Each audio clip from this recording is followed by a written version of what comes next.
Brothers and sisters, listen carefully. Your soul is infinitely precious, anchored not in circumstances, but in the unshakable sovereignty of truth. You must understand that the storms that buffet you, failures, losses, betrayals, disappointments, are not the masters of your spirit. Instead, every trial that wages war upon your heart is an opportunity to sit at the feet of unyielding providence and say, "You will not wound me, I will not bend." Let me speak plainly. All around us, soft whispers of despair and defeat echo in hearts tempted to shrink back, to fold under pressure. Life is overwhelming, they say. I'm crushed beneath its weight. My feelings overpower me. My failures define me. But these voices must be confronted with a sober resoluteness. You are not made to be a victim of your emotions. You are created to rise above them. You were fashioned with a purpose greater than momentary pain, or even your own limitations. Understand this. There is a war. It rages inside. On one side, pride wants to ruin you. Lies want to distract you. Fear wants to imprison you. On the other side stands the resolute conviction of truth. Absolute, unchanging, incorruptible. And guess what? Truth is your weapon. It is sharper than any blade, surer than any shield. When the thunder of doubt roars in your ears, you are nothing. You must counter, I am who I am because I am known by truth. My identity is not a reflection of my failures. My value is not dictated by circumstance. But how do you cultivate unshakableness when you feel like the ground beneath your feet has turned to sand? When guilt assaults your conscience or sin shames you? When relationships crumble or your health falters or dreams die? You anchor your soul in something eternal. You remember that your value is measured in something far greater than human applause. You remember that your hope is not grounded in what men think, but in what God has declared. You remember that a wounded spirit anchored in truth will never perish. You cannot allow your soul to be tossed and torn by every breeze of culture. When the world screams, you are defined by performance, by looks, by popularity. Your voice must remain steady. I am defined by purpose, not popularity. Many may mock, but many stand unseen. My reward is reserved. You must look with disdain at the shifting sands of public opinion and fix your gaze upon a rock that does not move. And what do you find there? You find the anchor of humility. Pride says, "Look at me, how great I am." But humility says, "I am less than dust. I owe everything." But in that humility lies freedom, freedom from the tyrant of self-worship, freedom from comparison, freedom from the fear of man. Suppose tomorrow you lose your job. Suppose tomorrow your reputation is blasted. Suppose tomorrow your dreams collapse. If you stand firmly on humility, your heart will whisper, I still stand because I stand on purpose, not titles. I stand on truth, not trembling applause. And let's be honest, humility does not mean passivity. On the contrary, humility demands spiritual muscle. It demands daily death to self. It demands you fight. When temptation knocks, you do not grovel in guilt, nor cower in fear. You resist. You choose obedience. You choose truth. You say with biblical force, my flesh is weak, but my spirit will not bow. Let me speak to weariness. If you've carried burdens too heavy, burdens no mortal was meant to bear, you must hear this. Your heart was not built for collapse. It was built for endurance. It was built for resilience. Not because you are so amazing, but because the one who made you has made a way for you. When sorrow drowns your soul, know this: sorrow is not the sovereign. Truth is, when rejection pierces, rejection cannot extract the truth. You are known. When pain floods, you still breathe by the breath of eternal life. So do not allow affection, disdain, criticism, circumstance, or fear to master you. The world will holler, stay upset, be offended, Be depressed, but refuse. Offer your heart as a living sacrifice. Present it as worship, though no one else may see it. Present your integrity in small moments, even when others choose compromise. Stand courageously when silence would suffice, because the weight of small moments shapes the steel of character. Do you think your story is too small, too broken? No. The whisper in your heart declaring shame is a lie. The shame belongs to the lie, not to you. You were bought at a price. You were chosen, you were commissioned, and there is work to be done. Work that no critic's voice, no failure, no wound can cancel out. Your heart must thunder with purpose. You walk under a banner not of your own making. You carry a light in dark places. You declare hope to the hopeless, and that will shake the gates of hell. Now, what is the posture you must assume? Radical denial of your own sufficiency and radical reliance on something unseen. If you live by your emotions, you crumble. If you live by sight, you fall. You must live by faith. Faith is not the absence of hardship. Faith is the assurance that hardship cannot smother truth. Faith is holding fast in the furnace. Faith is when the water rises above your head, but you refuse to sink. Because the anchor is holding, let me be direct. Stop chasing peace. People chase peace. I just want to be happy, but they run from truth. Tell them there is no peace apart from truth. When lies lie to your heart, you must crucify them with truth. When fear stalks your mind, tame it with truth. When guilt screams, silence it with truth.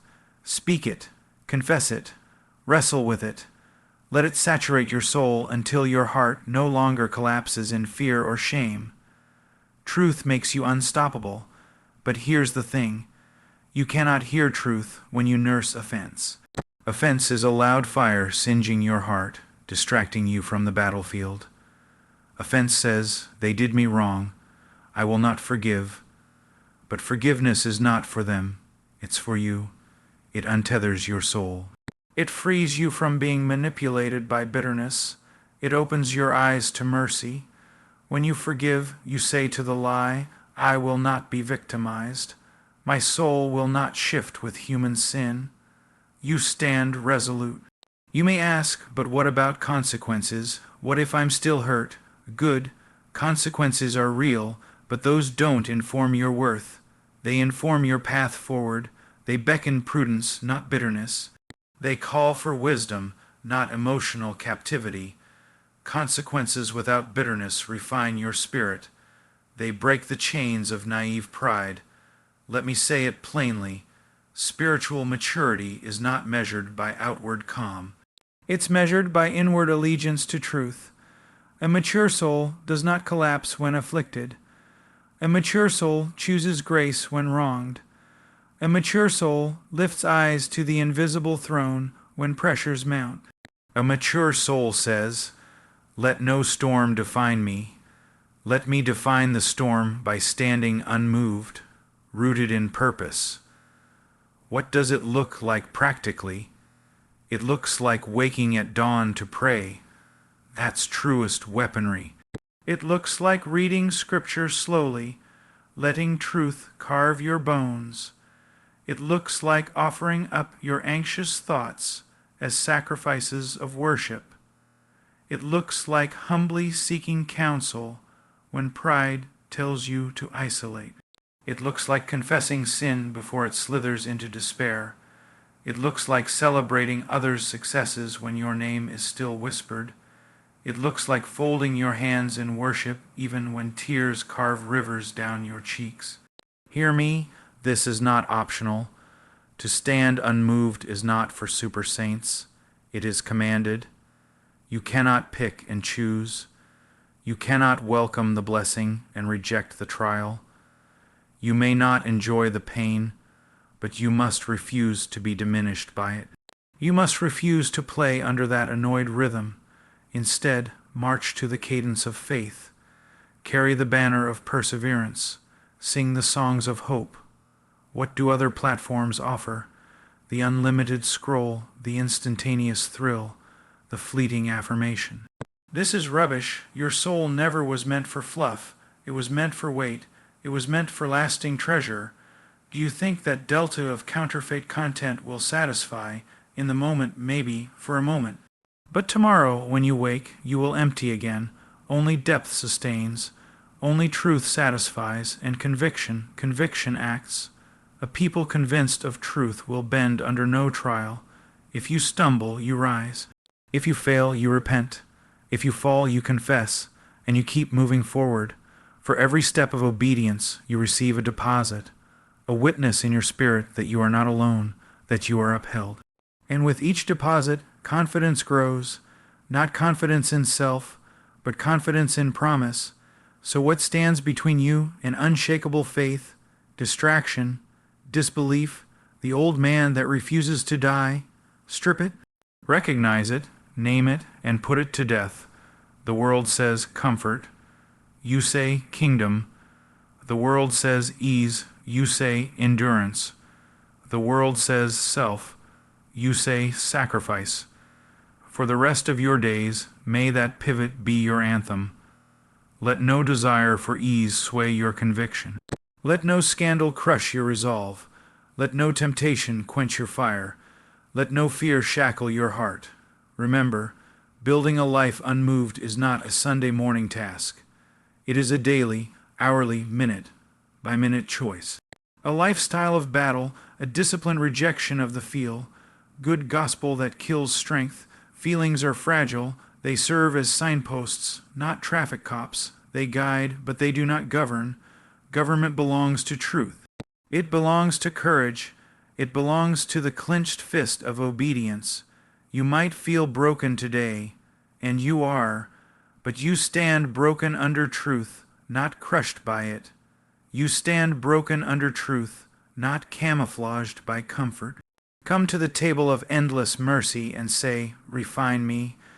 Open your Bible and let words like fear not, do not be faint-hearted, I will never forsake you, run through your veins. Let them wage war on doubt. Let them extricate lies. Let them plant holy roots. You who are weary, the race is not over. The finish line awaits. Do not grow faint. Do not retreat. Put your face like flint. Let your heart swell with resolve. For the one who called you is faithful. He will keep, he will hold, he will finish the work he began, and the world will wonder at how a soul can be calm amid chaos. They will ask, what sustains you? Be ready to answer, it is not what I feel, it is what is true. So refuse collapse. Take your heart back. Take your eyes off the shifting horizon. Set them on unwavering purpose. Let the storms come. They cannot alter the backbone of a man or woman rooted in conviction. They may shake the house, but they cannot shake the foundation. Not when that foundation is Christ. Not when that foundation is truth. Not when that foundation is a surrendered, disciplined, resolute heart bent on standing unmoved. Stay. Don't let go. Don't back down. Don't you dare shrink, for the battle wages and the prize is to be fully known, fully faithful, entirely sold out. In the end, the only thing that will matter is this. Did you stand? You are not defined by your feelings or circumstances. Truth is the unshakable foundation that must govern your identity, worth, and direction. Never emotion, fear, or external approval. Trials and pain are not signs of defeat. They are refining tools. Stand firm, unmoved by suffering, because your purpose and strength are not found in comfort, but in enduring faith and obedience. Faith demands daily discipline, denial of self, and total reliance on what is unseen and eternal. Spiritual maturity is measured by your allegiance to truth, even when everything in life is unstable. Do not collapse, endure, forgive, resist bitterness. You are called to live anchored battle, ready and unshaken, not because life is easy, but because truth sustains, finishes, and wins. You have been taught over and over again by the world, and often by those closest to you, that your feelings are the most trustworthy indicators of reality, that if you feel afraid, you must be in danger. If you feel unloved, you must be unlovable. If you feel hopeless, then surely there is no hope. But listen to me. Your emotions may scream with intensity, but they do not carry the authority to define truth. They may rise and fall like the tides, but they do not govern reality. Feelings are not final. They are not sovereign. They are not God. The reason so many people live in bondage is not because truth is absent, but because emotion has been exalted. The human heart has been deceived into believing that what is felt most strongly must be true. This is not just a mistake. It is spiritual slavery.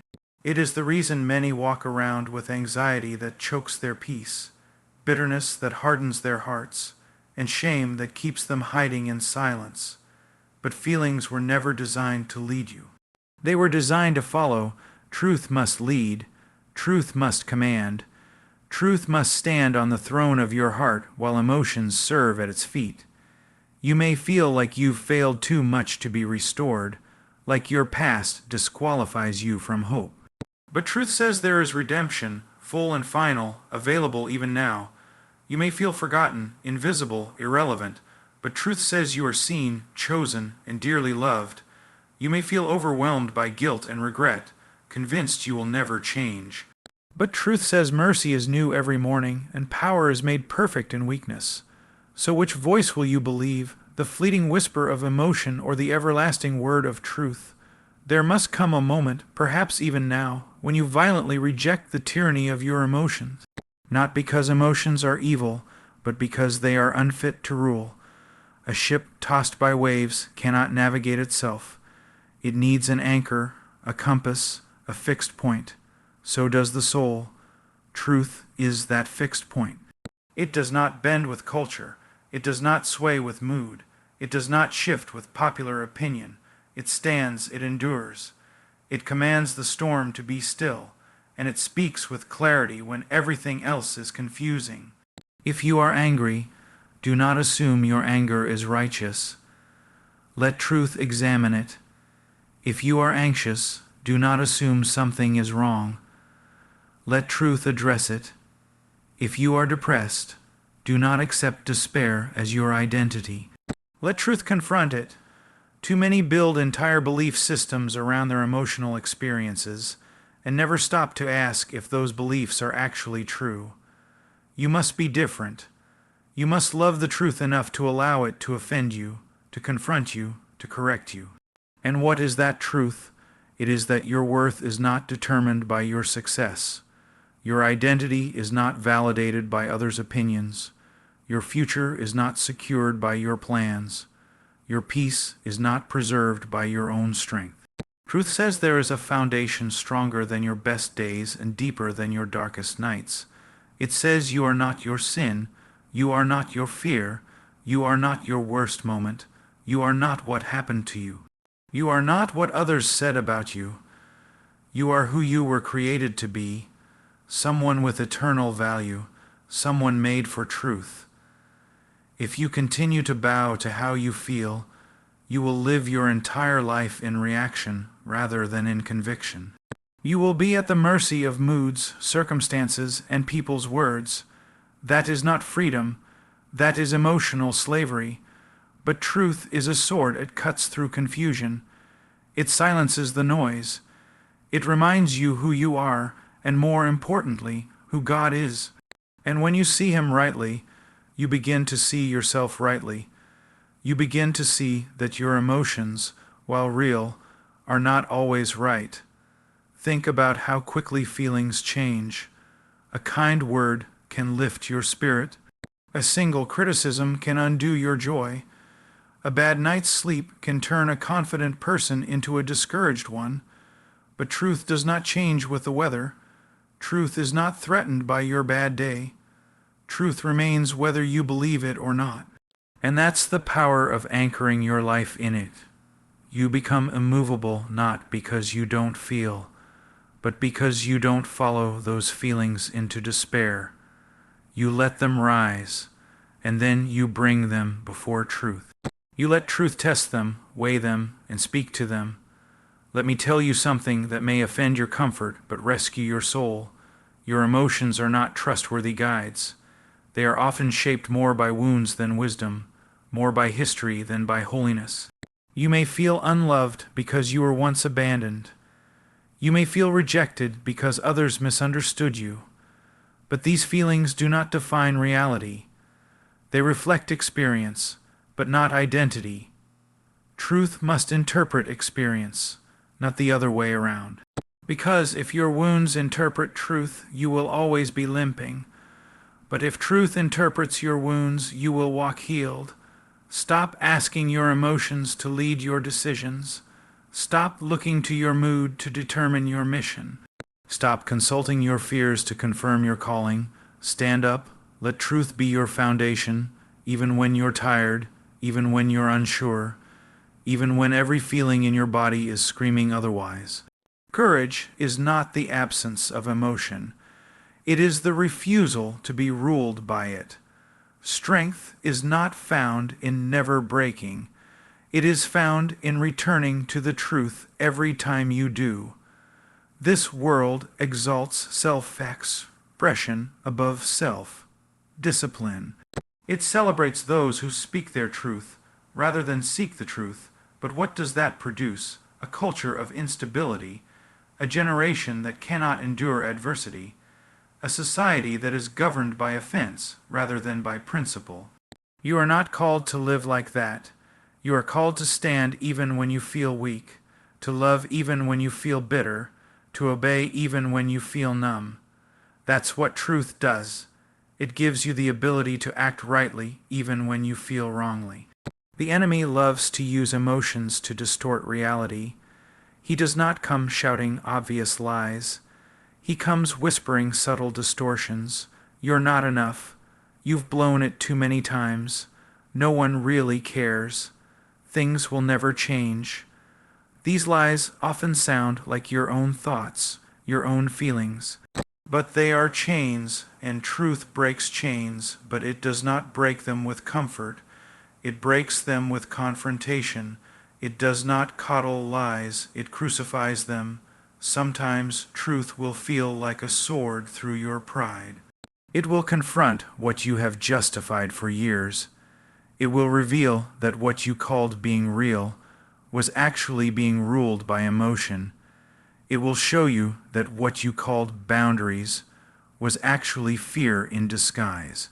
But it is that confrontation that leads to freedom, because truth wounds in order to heal. It exposes in order to redeem. It shakes your world in order to build a better one. The reason you must anchor yourself in truth is because emotions will often lead you away from what is right.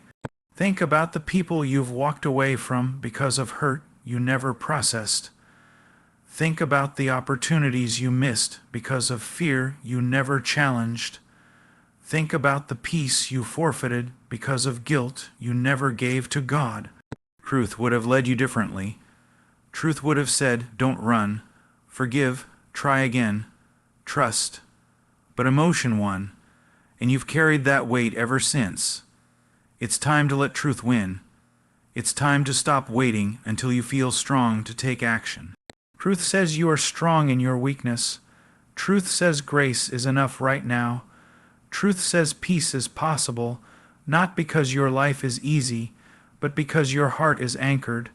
So stop waiting for your emotions to give you permission to move forward. They never will. They want comfort. Truth wants growth. Comfort protects. Truth transforms. Choose truth. You will be tempted to trust your emotions when you are tired. You will be tempted to isolate when you are discouraged. You will be tempted to compromise when you are lonely, but truth does not change just because your energy does. Truth does not retreat just because you are weary. Truth is still truth when you're angry. Still truth when you're confused. Still truth when you're numb. So train yourself now, while you have breath in your lungs, to default to truth, to run to it, to rest in it, to fight with it. There is a kind of strength that cannot be faked. It's not loud. It's not showy. It's not full of noise. It is a quiet, defiant resolve to live by truth, no matter what your emotions say. That kind of strength changes families. It alters generations. It silences lies. It testifies to the world that there is something higher than self, deeper than pain, stronger than fear, and you were made for that kind of strength. You were made to be someone who does not flinch when the winds blow, someone who does not cave to internal chaos, someone who carries peace even when life is storming all around them. But that cannot happen if you let emotions dictate your decisions.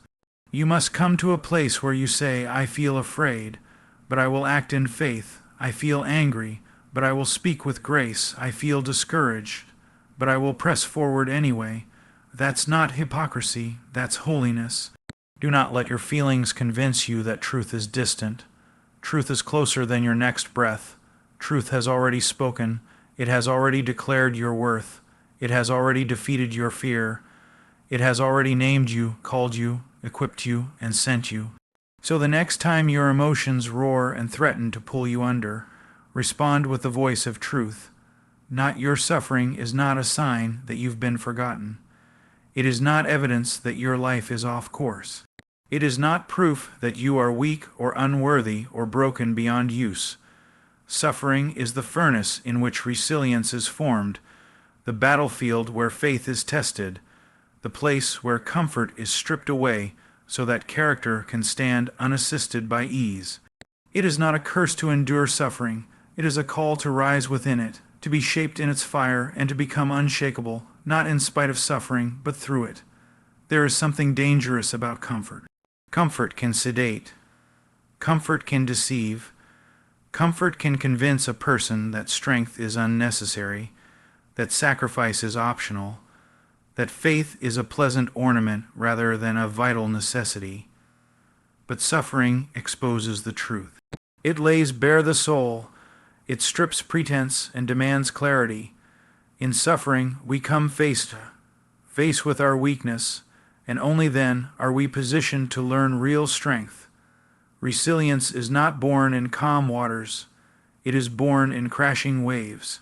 There will be moments when you are pushed to the end of yourself, when your body is exhausted, your heart is broken, your mind is spinning, and in those moments a voice will tempt you to believe the lie that it's over, that you've been defeated, that there's no point in continuing.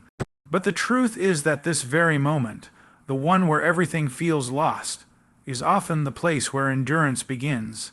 Not when the pain ends, but when you choose to stand in the middle of it. That's where resilience is born. Resilience does not mean pretending the suffering isn't real. It doesn't mean putting on a fake smile and pretending everything is okay. It means acknowledging the pain, staring it in the face, and refusing to let it have the final word. It is the act of standing with tears in your eyes and saying, I'm not done. I'm not giving up. I will not bow to this. It is a strength that cannot be explained by logic because it's not of this world. It comes from deep within, from a place touched by something eternal. You will be tempted to run from the pain. That is the natural response. No one wants to suffer. No one wants to feel loss or betrayal or failure. But running never builds resilience. Running builds avoidance. And avoidance always weakens you. The only way to build the kind of strength that endures is to walk through the fire, not around it. There is no shortcut. There is no bypass. You must go through. But the promise is not that you will go through it alone. The promise is that there is a sustaining power available to you in the midst of the fire. And if you hold on to it, you will emerge not weaker but stronger. This strength does not scream. It does not boast. It does not demand attention. It is quiet. It is rooted.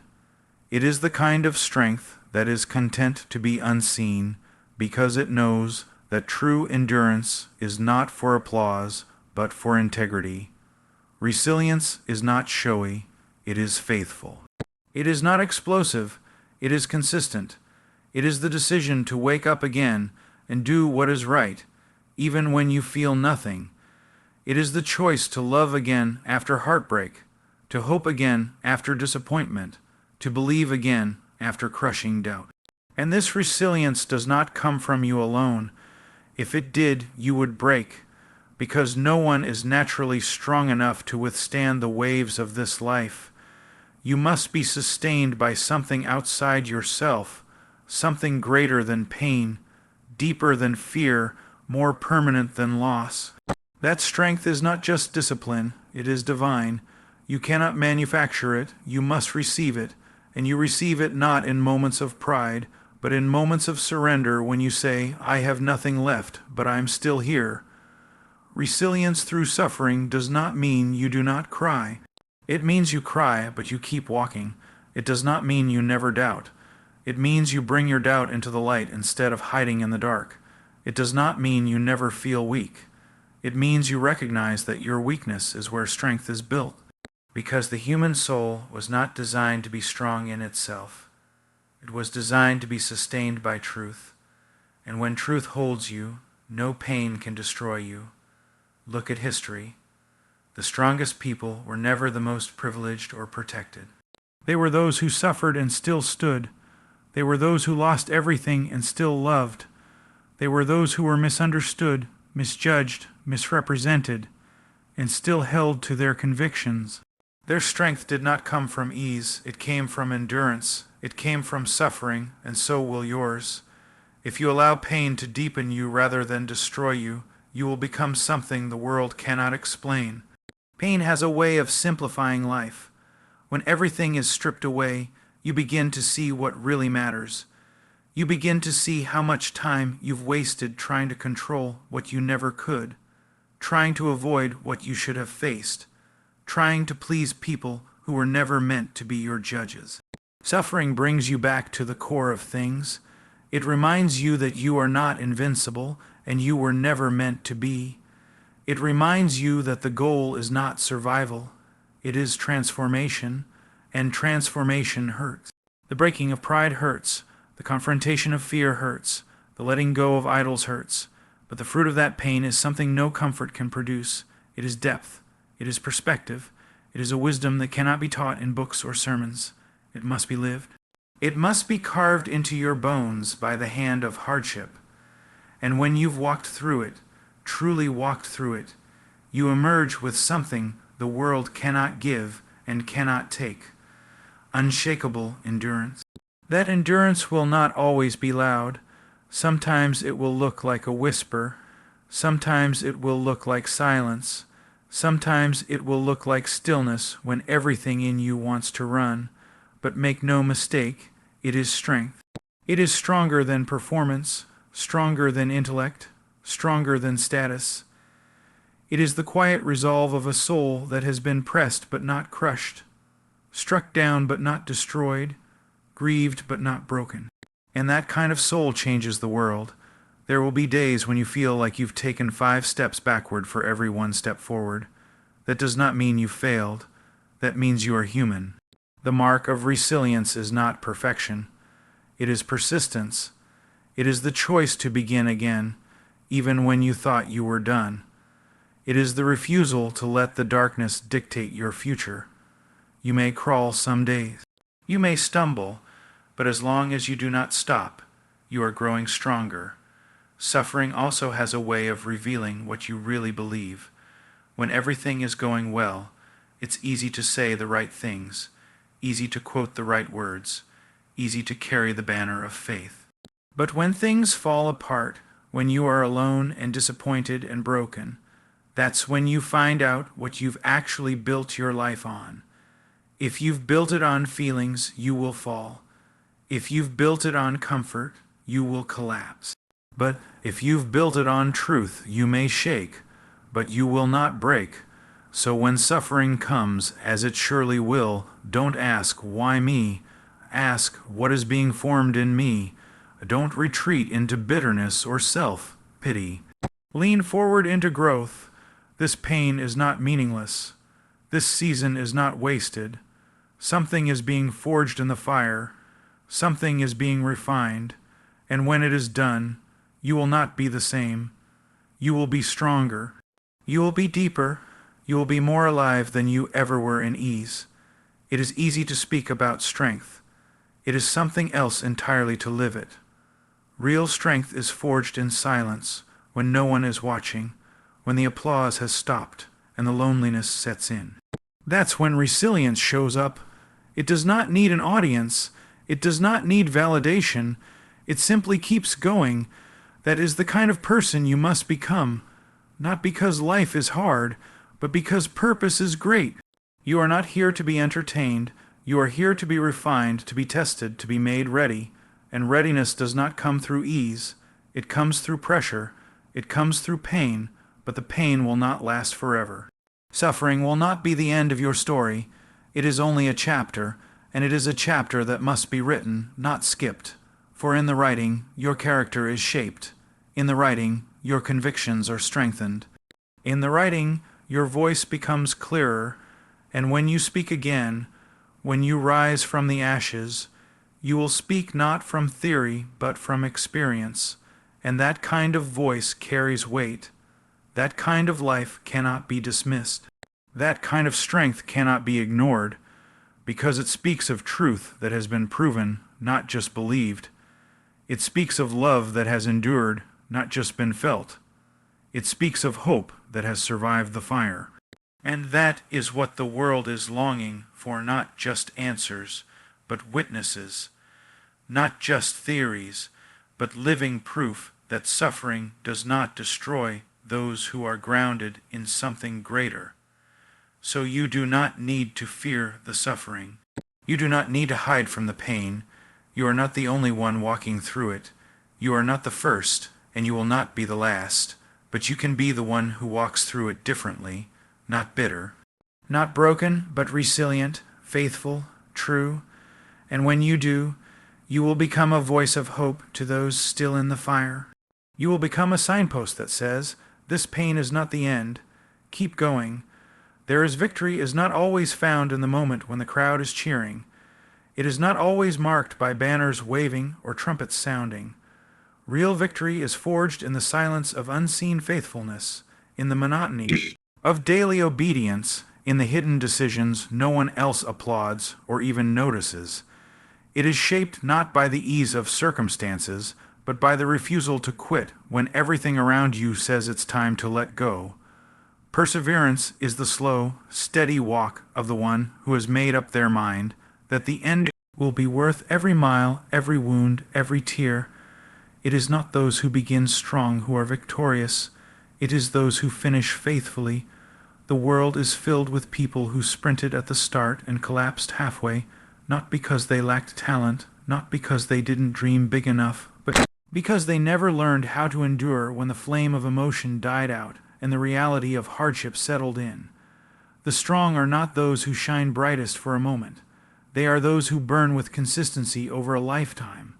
Perseverance is the fire that never goes out, the engine that keeps running long after others have sat down. The journey is long, and it is filled with valleys, delays, and disappointments. There will be times when you wonder if anything is happening at all. When progress is slow and fruit is invisible, you may be tempted to believe that your work is wasted. But perseverance refuses to bow to that lie.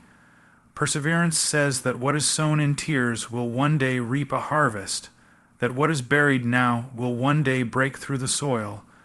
You may not see the growth yet, but the roots are deepening.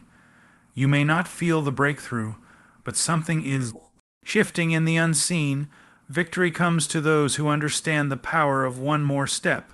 Just one more. When the strength to run is gone, walk. When walking feels too much, crawl, but move forward, always forward. That steady, stubborn refusal to retreat is the heartbeat of perseverance. It does not require a burst of superhuman effort. It simply asks that you keep going, that you wake up again, stand up again, pray again, believe again, even when you feel nothing, even when you're tired, even when you've failed before, because every small act of perseverance is a blow against despair, a declaration that this story will not end in defeat, Perseverance isn't blind optimism. It sees the pain, it feels the weight, it knows the risk, but it chooses to move forward anyway. It does not wait for the storm to pass before walking. It walks through the storm, one trembling step at a time. Perseverance does not ignore the scars. It carries them like trophies of battles fought and survived. Every scar is proof that the pain was real, but the failure was not final. Every wound speaks not of defeat, but of the war that didn't kill you. And those who keep walking, scarred but steady, are the ones who find victory in the end. And what is that victory? It is not just the accomplishment of a goal. It is the transformation of the soul. It is becoming the kind of person who is faithful regardless of results. The kind of person who lives with conviction even when the reward is delayed.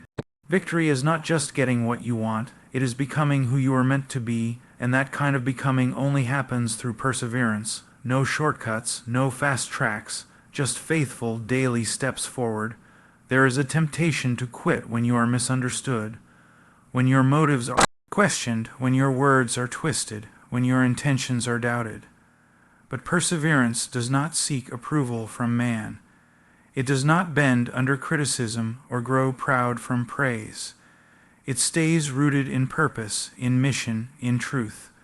Victory is not won in the courtroom of public opinion, but in the quiet courtroom of the soul, where you decide to continue walking in integrity even when no one applauds.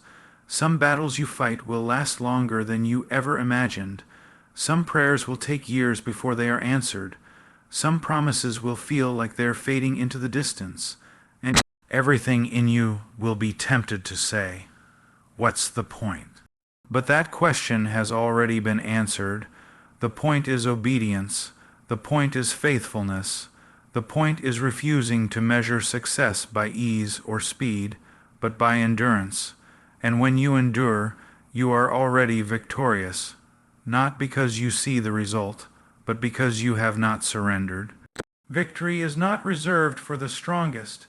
It is granted to the most enduring, to those who may fall but rise again, to those who doubt but don't give in to disbelief, to those who are weary but do not stop. Your strength will not always feel supernatural. Sometimes it will feel like barely hanging on, but even that is enough, because perseverance is not about how loud your faith is. It's about how long it lasts. And lasting faith is the kind that carries you through deserts, storms, and dry places until the rain finally comes. There are no wasted seasons in the life of one who perseveres. Even the times that feel like failure are soil for future fruit. The lessons you learn in the silence, the character that is formed in the fire, the endurance that is shaped in the struggle, none of it is in vain. Victory is being built day by day, not in explosive moments of brilliance, but in slow, consistent grind of the one who refuses to give up. So when you feel like quitting, remember this. Every step forward is a declaration of war against the darkness. Every step is sacred. Sometimes you will walk alone. Those who started with you may fall away. Those who promised to be there may disappear, but perseverance is never dependent on company. The road is narrow for a reason. You may walk it with few, or even none, but you will never walk it in vain. Solitude is not the absence of purpose. Often, it is the place where purpose is clarified. It is where motives are purified, where distractions are removed, where your eyes are fixed not on applause, but on the finish line. The finish line is not for the fast.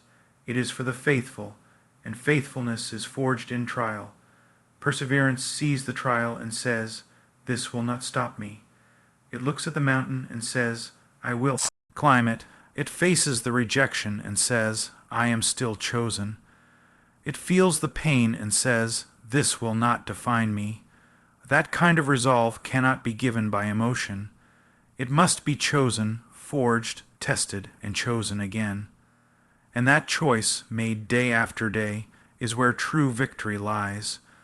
You may be misunderstood, you may be maligned, you may be forgotten by others, but you are not forgotten by the one who sees, and he does not reward the impressive, he rewards the faithful, the ones who labor in secret, the ones who love without applause, the ones who serve without recognition, the ones who pray when no one hears, the ones who believe when nothing around them changes.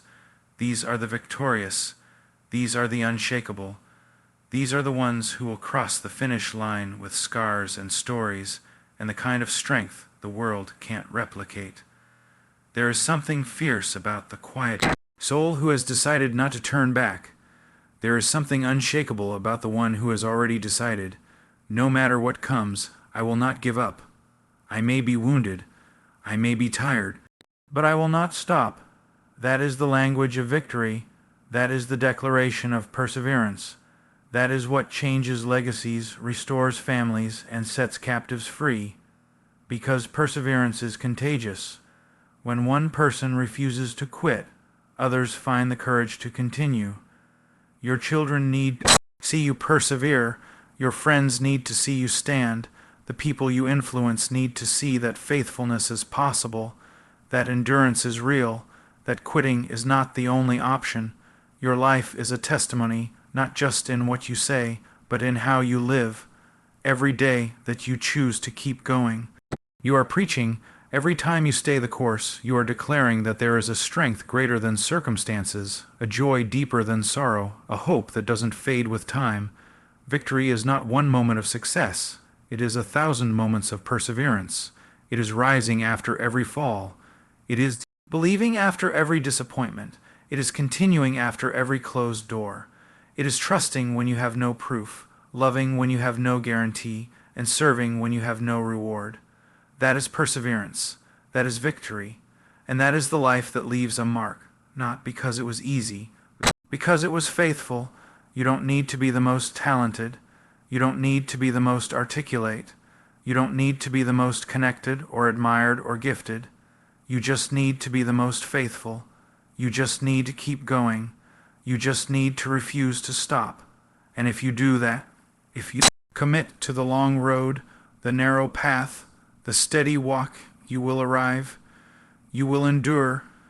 And in the end, you will know the kind of victory that can never be taken from you.